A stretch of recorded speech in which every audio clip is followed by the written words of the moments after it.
अगर आप हर साल टैक्स भरते हैं तो आपके लिए इनकम टैक्स के नए नियमों को जानना जरूरी है। दरअसल सरकार ने इनकम टैक्स के नियमों में कई बदलावों की घोषणा की है जो 1 अप्रैल 2025 से लागू होंगे।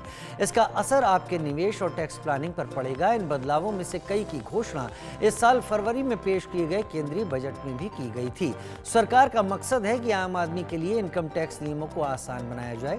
बजट 2025 में वित्त मंत्री निर्मला सीतारमण ने मौजूदा टैक्स सिस्टम को आसान और प्रभावी बनाने के लिए कई अहम बदलावों की घोषणा की थी। नए नियमों से मिडिल क्लास और सैलरीड क्लास को काफी राहत मिलेगी। ये नए टैक्स नियम 1 अप्रैल से लागू होने जा रहे हैं, इसलिए इनके बारे में आपको पता होना चाहिए। तो क्या हैं 10 बड़े बदलाव? चलिए उसी की बात कर लेते हैं। पहला बदलाव, नए इनकम टैक्स स्लैब और रेट का यहां पर बदलाव है।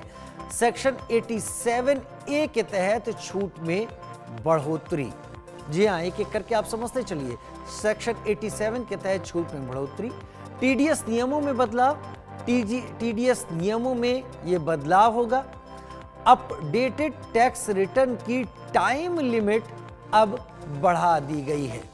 अपडेटेड टैक्स रिटर्न की टाइम लिमिट बढ़ा दी गई, यानी आप मान लीजिए गलत टैक्स रिटर्न दे जाते हैं और उसको आप अपडेट करना चाहते हैं तो समय आपको दिया गया है इसमें।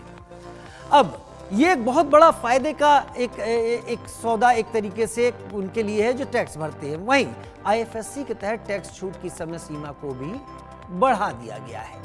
लेकिन अब बात करें स्टार्टअप की, तो इनके लिए टैक्स में छूट दी गई है। अरे 1 अप्रैल 2025 से सब शुरू हो जाएगा।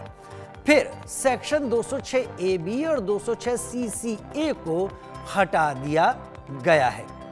वहीं पार्टनर को दी जाने वाली सैलरी पर एक नई लिमिट की घोषणा की गई है और यूलिप पर कैपिटल गेन के तौर पर अब टैक्स लगाए जाने की शुरुआत होगी। तो 1 अप्रैल 2025 से लागू होने वाले टैक्स बदलाव आपकी सेविंग, इन्वेस्टमेंट, फाइनेंशियल प्लानिंग को प्रभावित कर सकते हैं। इसलिए अगर आप इन सभी नए बदलावों को ध्यान में रखते हुए फाइनेंशियल ईयर 2025-26 की प्लानिंग करते हैं तो आप अपने टैक्स का बर्डन यानी बोझ कम कर सकते हैं और अपनी आर्थिक स्थिति को मजबूत कर सकते हैं।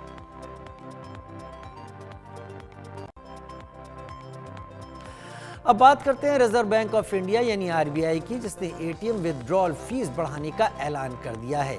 नोटिफिकेशन के अनुसार 1 मई से ग्राहक